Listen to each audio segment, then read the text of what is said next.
Hey guys, just wanted to show you something. Let's make believe you didn't have a multimeter with you and you put in a new pump and you get ready to fire it up, and this is what it sounds like.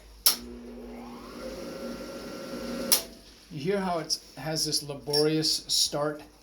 Ordinarily when you turn on a pump, boom, it snaps into life and you're up to 3,450 RPMs right off the bat.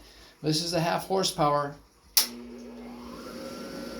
and that very slow, lazy way of kind of spooling up and then reaching speed, that's an indication that you've got a 220 pump that's been hooked up to 110 and it needs to be corrected.